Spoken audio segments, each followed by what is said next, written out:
the bell icon to never miss a video from theory to practical.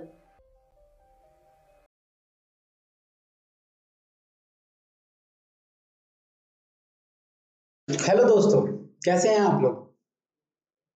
बढ़िया तैयारी चल रही होगी। बहुत सारे एग्जाम सामने आ रहे हैं।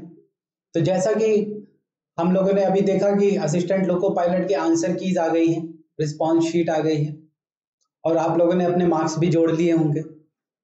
तो कुछ लोगों के लिए ये अच्छी खबर होगी, कुछ लोगों के लिए थोड़ी सी बुरी खबर, क्योंकि ऐसा हो सकता है कि कुछ बच्चे कुछ 2, 3, 4, 5 नंबर से रह गए होंगे। ऐसा होता है, कोई बड़ी बात नहीं है। जीवन में जो हमारे असल साथी है वो है हार।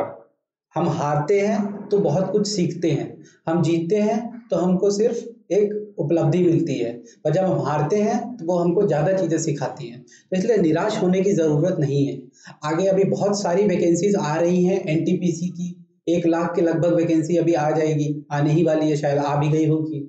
उसके अलावा अगर आप पॉलिटेक्निक है तो आरआरबी जेई की भी वैकेंसी है। उसके बाद में एसएससी जेई की भी वैकेंसी है, एफसीआई की भी वैकेंसी है। तो वैकेंसी अभी बहुत है, अभी तो शुरुआत है। ऐसी कोई चिंता वाली बात नहीं है, डीमोटिवेट मत होइए। जिन लोग का सिलेक्शन हो गया है या जिन लोग का क्वालिफाई कर लिए हैं, उन लोग के लिए हमारी तरफ से थ्योरी टू प्रैक्टिकल अपनी तरफ से बहुत सारी शुभकामनाएं देता है और आप जीवन में और अच्छा करें। पर जिन लोगों का नहीं हुआ है उन लोगों को निराश होने की जरूरत नहीं है, क्योंकि अगर निराश होकर के हम अपना समय व्यर्थ करेंगे तो आगे और प्रॉब्लम्स आएंगी। अभी एग्जाम सामने है, 3 महीने बाद आरआरबी आ जाएगा, फिर एसएससी आ जाएगा, एनटीपीसी भी आ जाएगा। तो इसलिए अपनी एनर्जी को बनाए रखें और आगे बढ़े। दोस्तों, चिंता वाली कोई बात नहीं है, भाई लोगों सारी चीजें कवर होंगी, कोई चिंता नहीं है। इस साल नौकरी लेनी है, मतलब लेनी है, इसको ठान लो। इसको ठान लिया हमने तो नौकरी मिलना पक्का है, कोई रोक नहीं सकता। थ्योरी टू प्रैक्टिकल इसीलिए है। थ्योरी टू प्रैक्टिकल आपको हर संभव रूप में मदद करेगा। इमोशनली अगर आप वीक हो रहे हैं तो आप हमको कॉल करिए, हम लोग आपकी हेल्प करेंगे, हम आपको गाइड करेंगे। आपको बिल्कुल परेशान होने की जरूरत नहीं है। ठीक है भाई लोगों, कोई चिंता नहीं करनी है, आराम से रिलैक्स रहो। जिन लोग का हो गया है वो लोग भी आगे के एग्जाम्स के लिए भी प्रिपेयर करते रहें, क्योंकि हो सकता है कि इससे अच्छा जॉब आप लोग को मिल जाए। ऐसा नहीं है कि अभी रुक जाना है, नहीं, रुकना नहीं है। जीवन में हमेशा क्या है, हमको आगे बढ़ते जाना है, एक लेवल ऊपर, एक लेवल ऊपर, एक लेवल ऊपर। हमको सैचुरेट नहीं होना है। तो इसलिए थ्योरी टू प्रैक्टिकल इसीलिए है, ताकि आपको हर संभव रूप में मदद करे। सही है भाई लोगों, तो चिंता नहीं करनी है। तो आज हम लोग कुछ क्वेश्चन डिस्कस करने वाले हैं जो असिस्टेंट लोको पायलट में पूछे गए थे और आंसर की आई है। तो बच्चे कुछ परेशान हैं, कुछ लोगों को लग रहा है कि आंसर गलत दिए हैं, सही दिए हैं, क्या दिए हैं। तो उसका हम लोग कुछ क्वेश्चन जो अभी हमारे पास क्वेरीज आई हैं उसमें से कुछ क्वेश्चन ले करके और हम लोग अभी डिस्कस करते हैं। और फर्दर उसके बाद में फिर जैसे जैसे आप लोग के क्वेश्चन आते जाएंगे हम लोग कोशिश करेंगे कि उसके आंसर जल्दी से जल्दी आप तक पहुंचाए, ताकि जो भी क्वेश्चन चैलेंज करने लायक है आप उसको चैलेंज करें और अपनी सिलेक्शन के और करीब पहुंचे। तो यही क्वेश्चंस हैं, इन क्वेश्चंस को हम लोग डिस्कस करते हैं। तो एक एक करके आगे बढ़ते जाएंगे, क्वेश्चंस को देखते जाएंगे और चीजें जितना जल्दी हो पाएंगी उतना जल्दी हम लोग कवर कर लेंगे। ठीक है भाई लोगों, तो देखते हैं। पहला क्वेश्चन है, what is the state of refrigerant after it comes out of the dry type evaporator. ये क्वेश्चन पूछा गया था। ज्यादा टाइम नहीं लेना है, क्योंकि हमें सिर्फ आंसर देखना है, एक्सप्लेनेशन कुछ काम का नहीं है। What is the type of state of refrigerant after it comes out of dry type evaporator. अब ड्राई टाइप इवेपोरेटर और वेट टाइप इवेपोरेटर हमको पता है, 2 टाइप के इवेपोरेटर होते हैं। देखिए इवेपोरेटर कहाँ पर है, मैं एक प्लॉट करता हूँ, टीएस प्लॉट, इससे आपको समझ में आ जाएगा। ये एक टीएस प्लॉट में कर दे रहा हूँ, देखो ये 1 2 3 4 है कि नहीं। ये आपका क्या है, ये सैचुरेटेड स्टेट से निकला है। ओके, तो ये अब सैचुरेटेड स्टेट से निकला है, या सुपर हीटेड स्टेट, या subcooled state, wet state. Subcooled state, wet state होता नहीं है, या तो सैचुरेटेड स्टेट हो सकता है या सुपर हीटेड स्टेट हो सकता है, राइट। पर क्योंकि उसने ड्राई टाइप इवेपोरेटर बोला है, ड्राई टाइप इवेपोरेटर बोला है, तो ड्राई टाइप इवेपोरेटर जो होगा वो ये होगा, ये जाएगा आपका सुपर हीटेड जोन में, क्योंकि इवेपोरेटर ड्राई टाइप है। यहां पर चांस है कि कुछ भी चांस बनता है कि हो सकता है कि वो थोड़ा सा अंदर शिफ्ट हो जाए, तो हम इसको, ये सैचुरेटेड नहीं होकर के क्या होगा, सुपर हीटेड, तो इसका आंसर सुपर हीटेड होगा। ये रेलवे ने ही दिया भी है, एएलपी ने यही आंसर दिया है, तो इसलिए ये आंसर आई फील सही है।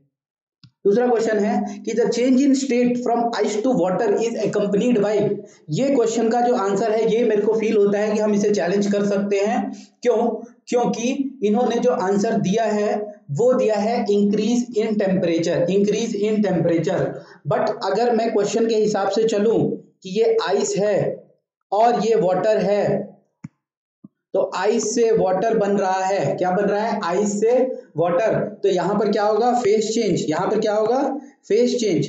तो टेम्परेचर चेंज नहीं होगा भाई, टेम्परेचर चेंज नहीं होगा। 0 डिग्री सेल्सियस आइस से 0 डिग्री सेल्सियस वाटर बन रहा है, क्या हो रहा है, 0 डिग्री सेल्सियस आइस से 0 डिग्री सेल्सियस वाटर बन रहा है। और आइस से वाटर बनेगा तो वो क्या करेगा, हीट एब्जॉर्ब करेगा, तभी तो बनेगा। तो मेरे हिसाब से इसका आंसर होना चाहिए absorption of heat, D. But इन्होंने इंक्रीज इन टेम्परेचर दिया है जो आई फील गलत है।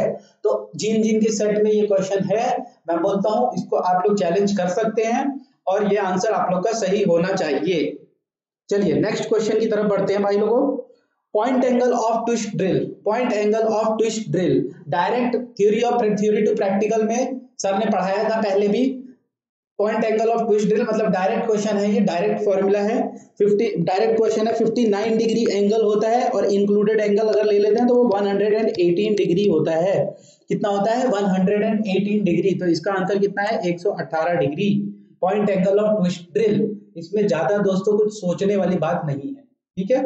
ये डायरेक्ट नोट्स के क्वेश्चंस हैं, डायरेक्ट थ्योरी टू प्रैक्टिकल में सर ने चीजें कवर करी थी और उन्होंने चीजें ये नोट्स में भी आपको लिखवाई हुई हैं, या आप कहीं और से भी इसको पढ़ सकते हैं। तो ये direct answer. Next question, which of the following is the filling material used या filler material used during brazing in an alloy. तो ब्रेजिंग हमको पता ही है, हम लोग दो चीजें पढ़ते हैं, एक होता है सोल्डरिंग, एक होता है ब्रेजिंग। सोल्डरिंग होता है 429 डिग्री से कम अगर टेम्परेचर है, मेल्टिंग टेम्परेचर, तो सोल्डरिंग करते हैं, उससे ज्यादा है तो हम लोग ब्रेजिंग करते हैं। ये तो हम लोग ऑलरेडी पढ़े हुए हैं। तो इसका भी डायरेक्ट है, इसमें कुछ समझने वाली बात नहीं है। लेड और कॉपर यूज करते हैं, यही आंसर दिया हुआ है और ये आंसर सही है कि लेड और कॉपर को यूज करा जाता है एज अ ब्रेजिंग एलिमेंट। उसके बाद, which of the following is used in commercial ice plants as a refrigerant. Commercial ice plants में रेफ्रिजरेंट की तरह किसको यूज करा जाता है इसमें से, तो इसमें से किसको हम लोग यूज करते हैं भाई लोग कमर्शियल आइस प्लांट में। हम लोग इसमें जो आंसर दिया है उन लोगों ने सही दिया है, क्या यूज करते हैं, अमोनिया। अमोनिया यूज करते हैं। क्यों यूज करते हैं, वाई, देखिए सर ने भी आपको डायरेक्ट लिखवाया होगा थ्योरी टू प्रैक्टिकल के वीडियो लेक्चर्स में, ये सारी चीजें ऑलरेडी अवेलेबल हैं। आप लोगों को कहीं पे, जो लोग इसको फॉलो करते हैं उनको कहीं कोई इश्यू नहीं आएगा। मैं ऐसा समझता हूं कि आगे भी कहीं कोई इश्यू नहीं आएगा, आप उसमें आराम से चीजों को देख पाएंगे और आराम से समझ पाएंगे बिना किसी प्रॉब्लम के। तो इसका आंसर है अमोनिया। अब अमोनिया को क्यों यूज करते हैं, क्योंकि अमोनिया का जो फ्रीजिंग पॉइंट टेम्परेचर है वो कितना है, -77 डिग्री सेल्सियस।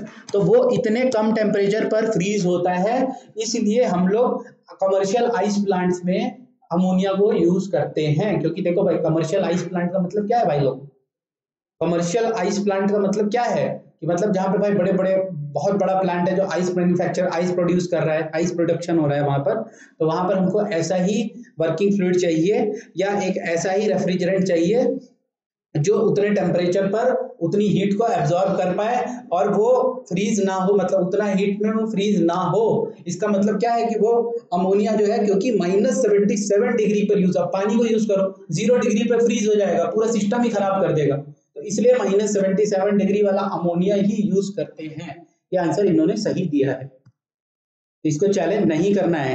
नेक्स्ट क्वेश्चन देखिए दोस्तों, in a frost free refrigerator, frost free refrigerator में फ्रॉस्टिंग कैसे होती है, ये भी बिल्कुल सीधा क्वेश्चन है, कुछ ऐसा कॉम्प्लिकेटेड क्वेश्चन नहीं है। हीटर यूज करते हैं, फ्रॉस्टिंग हीटर, और उसी से होता है, तो हीटर यूज करा जाता है। ये भी सीधा सीधा क्वेश्चन है, इसमें कहीं कोई डाउट नहीं होना चाहिए।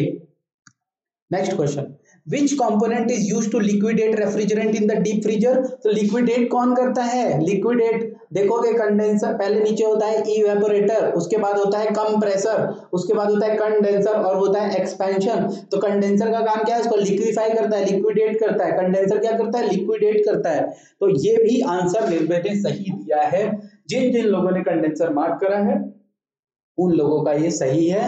जिन जिन लोगों ने मार्क नहीं करा है प्लीज इसको चैलेंज मत करिएगा। कंडेंसर है इसका आंसर।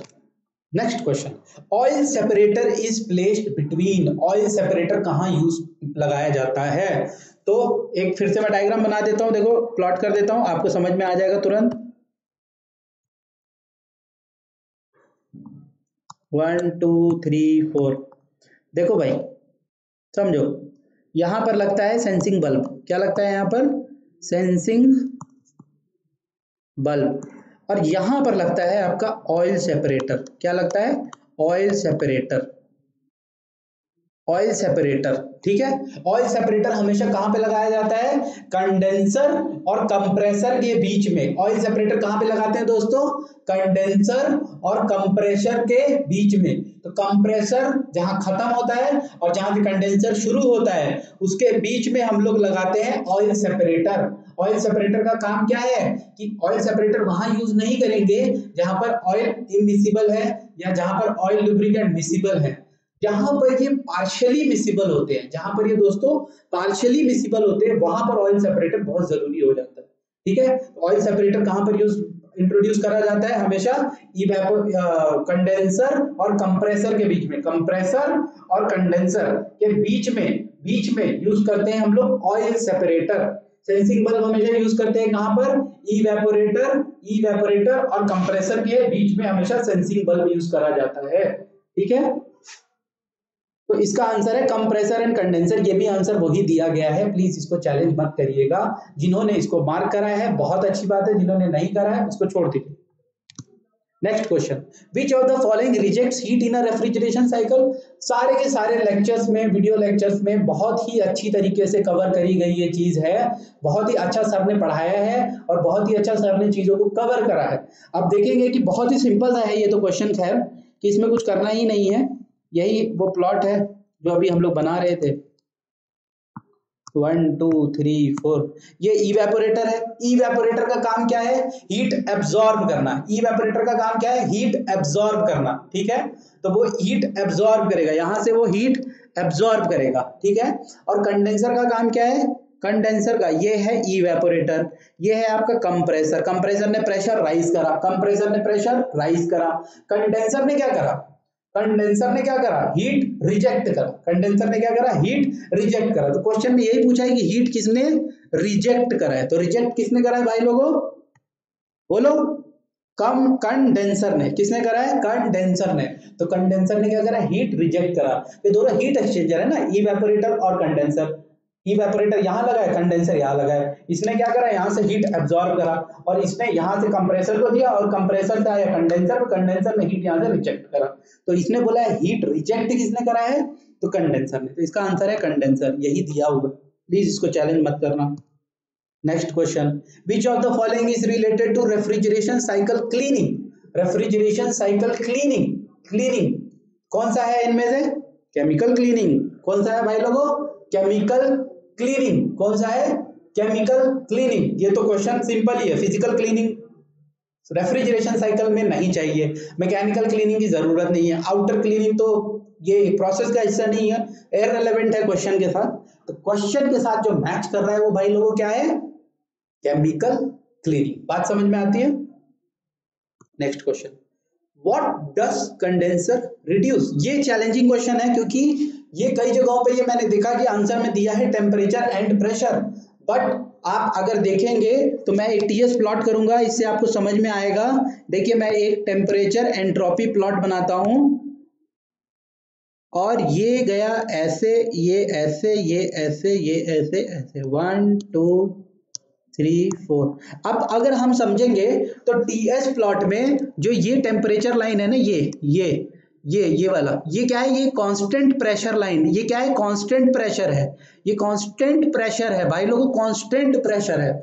ये प्रेशर है लोअर प्रेशर और ये प्रेशर है हायर प्रेशर, ठीक है। तो कंडेंसर का काम क्या है, कंडेंसर देखिए यहां से और यहां तक, ये है कंडेंसर 0.2 से 0.3 तक। तो वो क्या करता है, कांस्टेंट प्रेशर पर सिर्फ टेम्परेचर रिड्यूस करता है, कांस्टेंट प्रेशर पर सिर्फ टेम्परेचर रिड्यूस करता है और हीट रिजेक्ट करता है, हीट रिजेक्ट करता है। तो यहाँ को ऑप्शन में उन्होंने जो आंसर दिया है वो दिया है टेम्परेचर एंड प्रेशर, दोनों क्या दिया है, टेम्परेचर एंड प्रेशर बोथ, पर ये गलत है। इसका आंसर क्या है, ओनली टेम्परेचर, क्या है, ओनली टेम्परेचर। और मैं ये फील करता हूं कि ये क्वेश्चन चैलेंज करने लायक है भाई लोगों, मौका बहुत अच्छा है, चैलेंज जरूर करिए, क्योंकि आपके पूरे यहाँ पे करियर का सवाल है। अगर कुछ नंबरों से रह जा रहे हैं तो ये पास करवाएंगे आपको, अगर आपने इसको मार्क करा है तो प्लीज इसको चैलेंज करिए। Next question, boiling point temperature of ammonia refrigerant is, boiling point temperature क्या है अमोनिया रेफ्रिजरेंट का, -33 डिग्री सेल्सियस। क्या है, ये डायरेक्ट आंसर है, इसमें कुछ ऐसा समझना नहीं है। -33 समझना क्या है, -77 डिग्री सेल्सियस उसका फ्रीजिंग पॉइंट टेम्परेचर होता है और -33 डिग्री सेल्सियस उसका बॉइलिंग पॉइंट टेम्परेचर होता है। अमोनिया रेफ्रिजरेंट कहाँ यूज करते हैं, जो बड़े बड़े आइस प्लांट्स हैं जहाँ पर आइस बनाई जाती है, वहां पर हम लोग ये अमोनिया रेफ्रिजरेंट को यूज करते हैं। Ammonia as a refrigerant is used. तो ये क्वेश्चन आया है, डायरेक्ट क्वेश्चन है, ये भी हम लोग देख लिए। ओके, तो कुछ इतने क्वेश्चन अभी हमारे पास में हम लोग पे जो डाउट आया है वो हम लोगों ने यहाँ पर डिस्कस करा है।